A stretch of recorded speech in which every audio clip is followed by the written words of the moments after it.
So here's an advanced concept that I want you to understand, and it's called top-down mixing.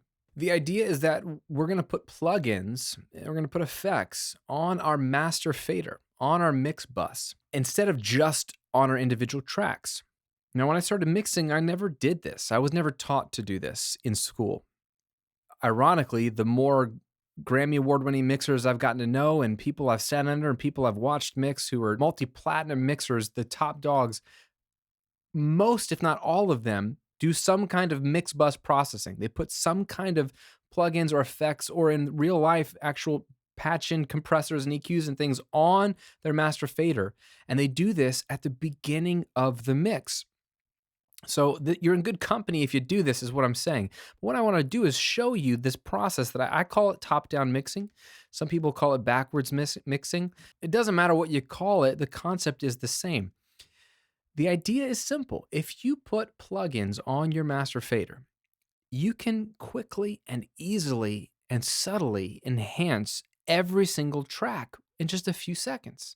Why? Because whatever you put on the master fader affects everything in the mix. It trickles down. This is where I get the top down nomenclature, right? If I put a plugin, let's say an EQ, on my master fader, we can imagine that this red track, this master fader, is the top layer. It is the very, very top of a bucket, let's say. And I'm pouring an effect in the top layer. And anything that goes in the top trickles down, down, down, in this case, to the left, to the left, to the left, to every track underneath it, every track that goes through it, right? So it affects everything underneath it. Consequently, if I had, let's say, a drum group, and I have a stereo group here, and I called it drums. And I put all the drums through the drum track first, and then from the drum track, it went to the master fader. Then anything I put on the drum group, any EQ or compression I put on the drum group, would trickle down to that layer, to just the drums. So anything that's right above the individual tracks, any processing you do there, it affects everything below it, right? Any EQ I put on the master fader is going to affect everything. Okay, that's what's happening.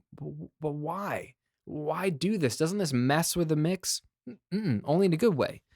The same reason you'd put an EQ on a piano track, you want to make it sound better. If I can put one EQ and let's say one compressor on the master fader here on this top level, and I can get everything to sound better, why wouldn't I? It might mean I don't need to put EQ on the piano later because it's already getting affected in a good way for the master fader. It might mean that I don't need as much compression on the drums later because they're already getting a little bit of compression on the master fader. What I have found is that when I do top-down mixing well, when I approach my mix bus with the right plugins in the right way, I get my mix to sound better quicker, which gives me a boost of confidence, which makes me a better mixer because you're a better mixer when you're a confident mixer. I find that I need fewer individual plugins on the individual tracks when I get down to that layer, which means that I don't overprocess my mix because I'm using fewer plugins, so my mixes sound more natural and more musical. I'm using fewer plugins, so my computer isn't hit as hard and my CPU has more breathing room. So I can actually get more mileage out of my computer. It can last longer. I find that my mixes come together quicker. That's a lot of benefits. Now, this is advanced because any processing you do on the master fader, since it affects everything below it, you can quickly and easily destroy your mix and kill it. So you got to be very careful with what you do on the master fader because it does affect everything. A 1 dB boost, if we get an EQ here, if we get the 7-band EQ and we boost 1K at 1 dB, that 1 dB boost isn't just 1 dB boost. It's the equivalent of 30 dB boost in some degree because 30 tracks are getting a dB boost. You're getting the equivalent of that extra 1K boost on everything that accumulates. It accumulates, and that can be a little much. So what I'm going to do is show you a little bit of mix bus processing, just real quick. We're going to do a lot of this in the mix walkthroughs as well, but show you what happens here. I tend to do 0 to 2 dB moves, okay? So from nothing to 2 dB max on the EQ. Usually it's around 1 to 1.5, maybe 2 dB boosts or cuts. Anything more than 2 dB on the master fader, it's going to be a little extreme. Now, there are, again, rule of thumb, you might do well with a 3 dB booster cut on the master fader, but a little goes a long way here. So let's pull up this, EQ. Let's get it to zero it out, and let's get the part of the mix, and let's take a listen to what it sounds like.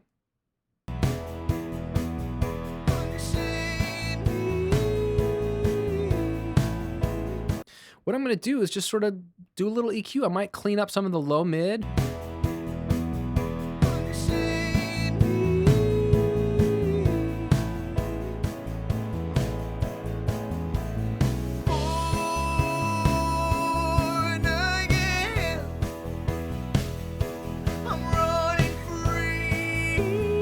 Open up a little around 3.5K.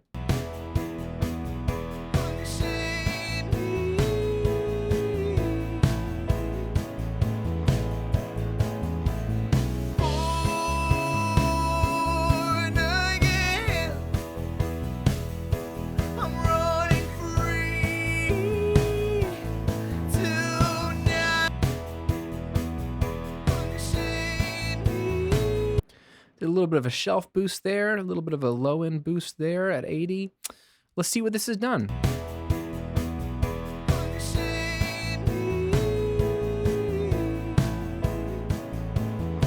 Let's go back where there's a vocal.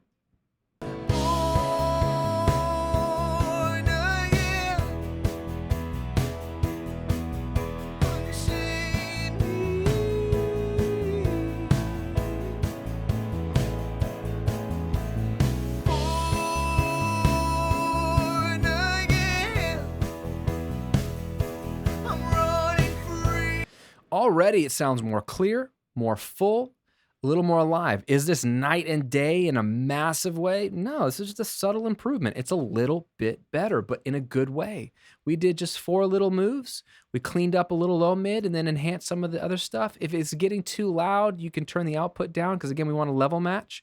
But the idea is subtly enhance it with a little EQ. Now, the drums already sound a little better. The cymbals are a little more cleaned up. The vocals a little more present. We're already enhancing many of the tracks, and we haven't had to touch the individual tracks. And if mixing is a cumulative endeavor, and that's what it is, little move after little move, 3 dB bump, 3 dB cut, 2 dB bump, 2 dB cut, a little bit of a compression here, a little bit of volume automation here. If it's a cumulative effect thing, then little moves add up. And this one affects the other moves. The other plugins will choose how much will process the individual tracks. It all adds up. So I usually do EQ. And the other one I do is I'll use a compressor. Now, this is where you can get in a lot of trouble in the mix bus because compression, as we've talked about, can just ruin a mix because it just squeezes out all the life of it. You can kill the transients. So the caveat here, again, this is advanced. The caveat here is you got to use slow attack, fast release compression and do minimal gain reduction. This is the only way to keep the transients intact and not kill the life out of your mix. All I try to do here is usually a 2-to-1 ratio. If it's really a rockin' song, maybe I'll go 4-to-1. Slow attack 10 milliseconds or slower. Fast release, almost as fast as I can get. And then I'll set the threshold to get maybe 2 to 3 dB of gain reduction, and we'll do it on the loudest parts of the song typically. So let's go to this loud part here.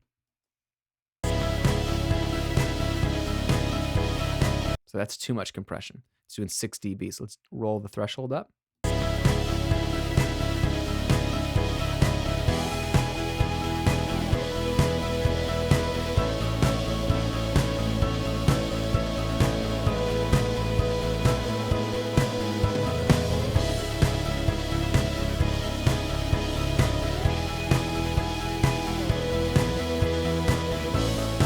All right, so it's doing 2.5 to 3 dB of gain reduction. It's a little bit quieter. Now what we can do is turn up the makeup gain a little bit. Maybe try a dB and a half.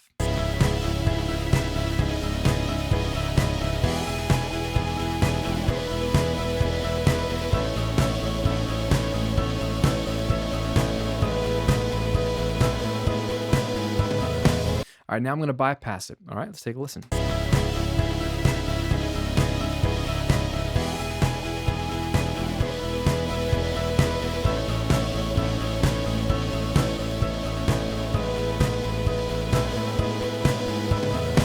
little bit louder. I'm going to take this down to just 1 dB, but you could hear the drum started to pump a little bit more.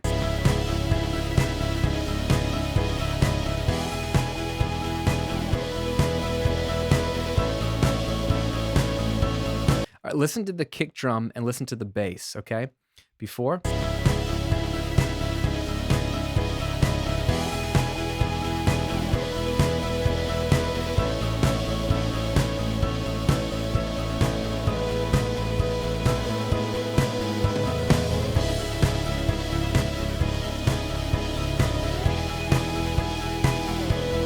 It subtly pumps the kick drum. It squeezes the mix a little bit. The loud peaks, which are usually the kick and the snare, just get turned down a little bit. And you can get a little more aggressive with this. This is a little more aggressive song, so maybe I'll do a higher ratio. You know, maybe I'll tweak it from there. Maybe I'll do you know, a little less slow, a little slower release.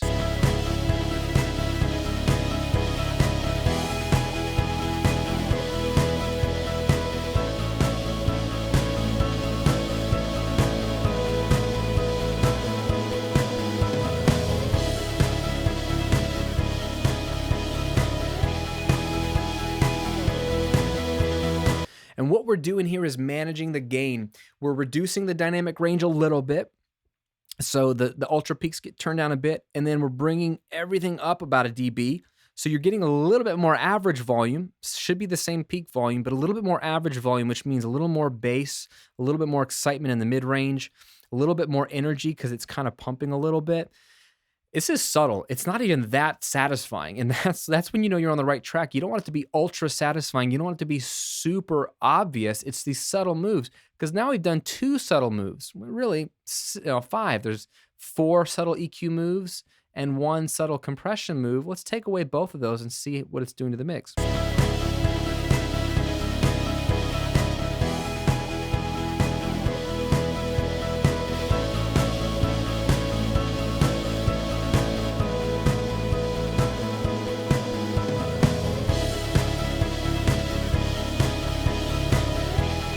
Right now we notice it. The mix it comes forward, it's hitting a little harder. It sounds more mixed and it's better and everything's being touched in a good way. And this is the idea with top-down mixing is bring a little bit more excitement, a little bit more clarity, a little bit more punch. And I'm always doing EQ and compression. Those are the 2 that I always do. If you want to do more, you can do sort of harmonic excitement here, saturation here. With those, you got to be super careful as well. You can overcook, over crisp your mix, but a little harmonic exciting here, a little saturation here can subtly enhance your mix. It's really fun because this happens quickly.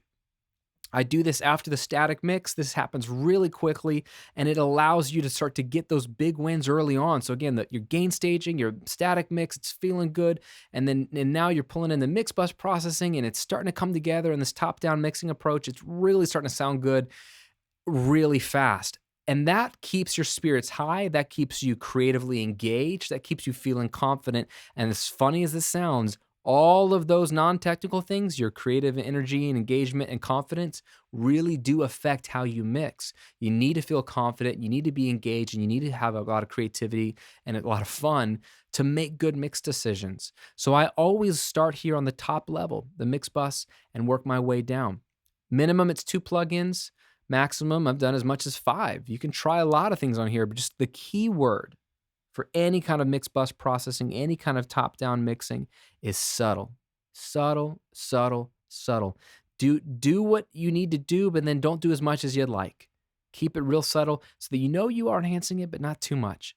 And then the cumulative effect of the 2, 3, 4, 5 plugins on here, plus all your subtle moves you're going to do in the individual tracks, will add up to a massive, massive result.